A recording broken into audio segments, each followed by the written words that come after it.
குருவே சரணம். ஒரு வாஸ்து நிபுணரின் திறமை என்ன, வேலை என்ன? ஒரு வாஸ்து பார்க்க போகிறாங்க. அதை வாஸ்து படித்தவர் இருக்கார் இல்லையா, அவருக்கு வாஸ்து நிபுணர்னு பேர். அவங்களுடைய வேலை என்ன? இப்போது நான் வாஸ்து நிபுணராக 18 வருஷத்துக்கு முன்னால் இருக்கேன். நிறைய ஆயிரக்கணக்கான வீடுகளை திறனாய்வு செய்து அந்த வீடுகளுக்கு பரிகாரங்கள் சொல்லி இப்போ அவங்கெல்லாம் நல்லா வாழ்கிறாங்க.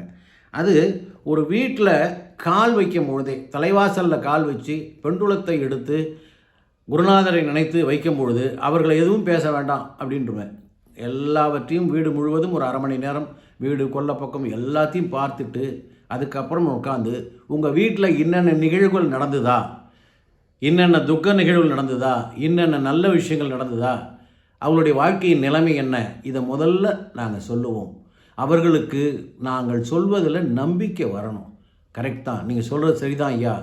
ஆமாம், ஒரு திடீர்னு ஒரு மனமுறிவு ஏற்பட்டுச்சா, நான் நிறைய பேருக்கு போய் சொல்லியிருக்கேன். உங்கள் வீட்டு கொல்லை பக்கத்தில் ஒரு தற்கொலை நடந்ததா, கொலை நடந்ததா, உங்கள் வீட்டில் ஒரு திடீர்னு உடல் மனம் முடியாமல் இறந்து போயிட்டாங்களா, எல்லா விஷயமும் வாஸ்துவில் சொல்லலாம். நல்லா வாஸ்து படிச்சிருந்தால் அந்த வீட்டுக்குள்ளே போய் சுற்றி வரும்பொழுதே அங்கே உள்ள டிகிரி என்ன மாதிரி இருக்குது, எங்கெங்கே நெகட்டிவ் சக்தி இருக்குது, எங்கெங்கே காஸ்மிக் எனர்ஜி இருக்குது, தீய சக்திகள் எவ்வளவு பர்சன்டேஜ் இருக்குது, காஸ்மிக் எனர்ஜி நல்ல சக்திகள் எவ்வளோ இருக்குது, இதையெல்லாம் கணித்து அவர்களுக்கு சொல்லி என்னென்ன பரிகாரம் செய்யணும் அப்படின்னு சொல்லி அவர்களுக்கு நல்ல வழிப்படுத்துறது தான் வாஸ்து.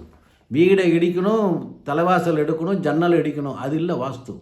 பொருட்களை மாற்றி வச்சு ரொம்ப சுலபமான முறையில் ஆன்மீக விஷயத்தில் சரியான அதற்குரிய பூஜைகள் செய்து அவர்களுடைய வாழ்க்கையில் இருக்கக்கூடிய பிரச்சனைகள் இருக்கிறவங்க தான் நம்ம கூடுமானவர்களையும் வாஸ்து பார்க்க கூடுவாங்க. அவங்களுக்கு எந்த விதமான பிரச்சனை இருக்குது, எவ்வளோ நெகட்டிவ் சக்தி இருக்குது, அது வாசலில் வச்சே நம்ம கண்டுபிடிச்சிடலாம்.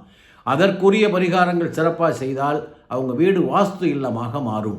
அதனால் வாஸ்து நிபுணருடைய வேலை அவங்க வீட்டில் என்னென்ன நடந்திருக்குங்கிறத முதலே கணித்து அவங்கள்ட்ட சொல்லணும். அப்போ தான் அவர்களுக்கு நம்ம மீது நம்பிக்கை வரும். நான் போகிற இடமெல்லாம் நான் அது எல்லாத்தையுமே சொல்லிவிடுவேன். உங்களுக்கு இவ்வளோ நிகழ்ச்சி நடந்தது, இனிமேல் இது நடக்கும், இதை மாற்றினீங்கன்னா இது நல்ல விஷயம் நடக்கும், எல்லாவற்றையும் சொல்லி அவர்களுக்கு முழு திருப்தியாகி அதன் பிறகுதான் நான் தட்சணை வாங்குவேன்.